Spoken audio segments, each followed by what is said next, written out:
we'll get that one going. And also, I wrote the large Western for Suzanne DePass, who produced Lonesome Dove. I wrote a Western for her that looks like is going to also be done this year. So I've been, so it's been lots of cowboys and lots of period adventure. That's kind of what I've been up to now. Yeah, I love Westerns. They're interesting. They really are. And well, it's a great genre, and I also do a lot of film journalism. And in fact, I'm in a documentary. I've done about 100 of these now. Oh wow! And commentaries and on camera. I did an on camera interview for a new edition of John Carpenter's Prince of Darkness that just came out from Studio Canal, a big special edition of that movie. And also I did a commentary with Henry Park, the film journalist, for a new edition of Keoma, the Franco Nero spaghetti western from Enzo Castellari. That will be released in about 10 days, and that's from Arrow. And then upcoming from Shout Factory, I'm in the documentary about the making of This Island Earth for their special edition of that. And actually was just in the documentary about the making of the Mole People for Shout, and also did the commentary on the new edition of Poison Ivy. I did the director's commentary with Kat Shea. And also from Kino, Arabian Adventure. I did the commentary with the director, Kevin Connor, which was great fun. And that was, I finally got that off my bucket list because I wanted to do a film that had Christopher Lee and Peter Cushing in it, and that ended up being it. And that was terrific. And that's coming out in about 4 weeks. So I do a great deal of that. Yeah. So you've done a lot. Well, I'm trying to stay out of jail. That's not my big motivation, I guess. Yeah. Well, it's good to stay busy, especially with a job you love to do, you know. Well, you really hit on something, because when you are fortunate enough to find your place doing this kind of work and being able to keep the lights on and keep going and enjoy it and all of those things, because it is difficult. There's no two ways around it. Yeah. And when people ask me, well, do about writing and all these other things, or they're trying to break in or whatever is their goal might be, you have to be honest with them, Tran, and know that you have to say the same thing to people, because you have got to love this stuff to weather all of the effort, all of the rejection, all of the obstacles that are going to come up. And if you're not prepared for that, if you're not prepared to devote those years, sometimes decades, to this one thing, then maybe you shouldn't try it, because it always surprises people. They turn around and go, oh my God, I have 30 years, but I'm finally where I want to be.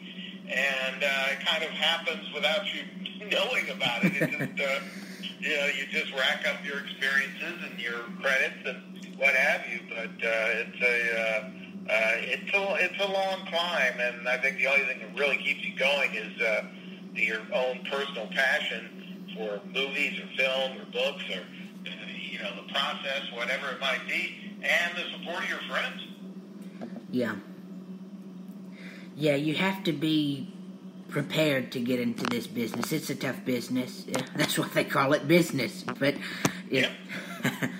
I've been doing this for 6 years, and I like it. It's fun to do. And when I first started, I had no idea what I was getting myself into. I didn't have a clue. But you learn, and I still learn. Everybody learns. You always learn, and there's room to learn always. And people ask me, well, Trey, how do you think I should get started in radio or voice acting or whatever? And I tell them, yeah, like you said, you have to be prepared, and because not everybody, I don't think, is fit for this business. No. And well, that's the thing too. It's not just having some kind of an amazing constitution for it. it goes beyond that. It really is that you're, I don't want to say obsessed, but it is kind of your breathing and, your everyday existence in some way or another revolves around this work. Because it isn't 9 to 5. And I mean, if someone can make it a 9 to 5 situation and be successful at it, well, God, more power to them. Because that's, yeah. That is wonderful. But I've certainly never found that to be so. Yeah. You have to be prepared for rejection, and oh, yeah. Sometimes you have to be persistent. You have to have your own voice, not overly persistent, but you have to speak up for yourself, to a certain point. Years ago, right after I got out of college, I got a job reading screenplays for Sam Arkoff's company, Arkoff International. Mm-hmm. And I had a great boss named Joe Ackerman who ended up making a bloody fortune producing all the Ernest movies. Yeah. And we were talking about things one day, and Joe said to me, he said, listen, here's the thing. The path to success in this business is being the last man standing. But I've always remembered that. Yeah. That it's just, if you're there, if you stick it out, and look, I've quit at different times and packed myself up and moved away, but I always end up coming back. And sometimes it's just a matter of recharging your batteries. But it is being omnipresent, I think, is the primary thing. You just don't quit. Or rather, you don't stop. I should say this. You can quit and you go do something else and come back, but just don't stop doing what it is that you love to do, because that is what sets you apart. Because if you love it, then you're going to have your own approach and your own enthusiasm and your own energy, and that's what makes people take notice. Yeah. If you really love it, you're not really gonna. I mean, you like you said, you can quit, but if you really love it and have the passion for it, you're not gonna, shake the entertainment bug off you. You're not gonna stop completely. No. My last question is, and I know you gave a little bit of advice, but do you have any other pieces of advice for people who want to get started being a writer like you, or any other, like a director in entertainment business? What is your advice to them? Well, things have changed so much since I started, and it wasn't. I mean, I guess it was a while ago, but it wasn't really that long ago. The biggest change is this. When I graduated from college in the 80s, and the independent movie thing was just exploding, primarily because VHS was a brand new format, mm-hmm. and the need for titles to go on those tapes just was never ending. It was like this giant beast that had to be fed. So there were companies all over the place, and movie production was just absolutely through the roof. But here's the thing, even for an independent, if you decide to make a movie and you're going to try and get it out there, you had to hire a DP, you had to have film and laboratory, and all of this stuff. None of that is true anymore. Now, digital, and you buy a laptop computer that has editing software already installed on it, and you can make a movie with your phone, and all of these just remarkable technical innovations that absolutely did not exist back when I was, if you wanted to make a movie, you had to raise $100,000 to even start. Yeah. And that just isn't the way it is now. So the opportunity, or I should say this, the ability to do something like that has just absolutely exploded. But now here comes my big caveat. Just because you can doesn't mean you should. I always say that you can grab your friends, you can go out and you can film and you can do things and post it on YouTube and whatever. And God knows people have done it, and some have become, rather remarkable at it. But there's also, too, it's still filmmaking discipline, if that's what you want to do, the ABCs of story structure and all of those things still exist. You still have to know what drama is. You still have to know what structure is. You still have to know what it is to work with actors. All of those things. Those are skills that do not fade. We existed back in the, Greek theater, before the birth of Christ to now. It doesn't stop. And you have to get people to understand, too, when you're discussing and they want to do something original, you say, okay, you love horror movies. And I've hit on this a few times. And someone says, yes, I love zombie movies. I want to do my own zombie movie. I said, okay, what do you think of Double Indemnity? What do you think of The Godfather? What do you think of Casablanca or Singing in the Rain? And they have never seen these movies. Yeah. They have lived on a diet of nothing but zombie movies. So, i.e., they've lived on a diet of junk. I love junk.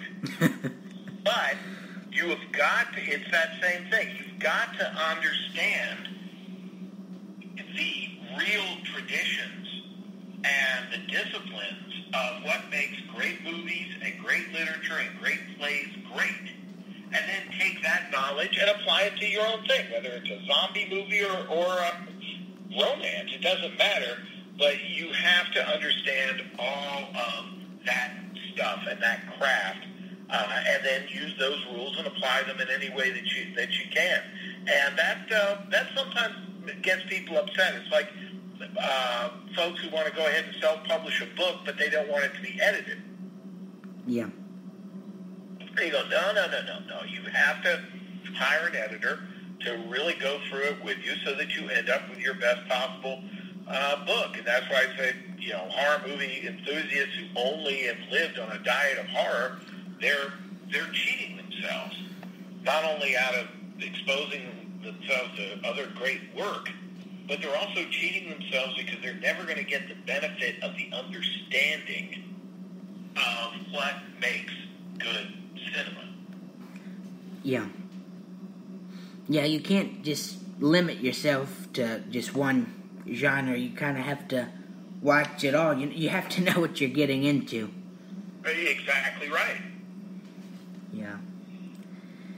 Well, Mr. Joyner, it's been a pleasure talking to you and hearing about your career and your upcoming projects and your advice to me and my viewers. Thank you very much. Well, thank you, Trey, very much for getting in touch with me and having me on. I hope I didn't yak your ear off. No, that's fine. That's what I want this show to be. People talk, because I'm a talker too. So, well, thank you very much. And okay, well, thank you very much. Thank you. You have a good day. You too. Thank you. Bye-bye. Bye-bye.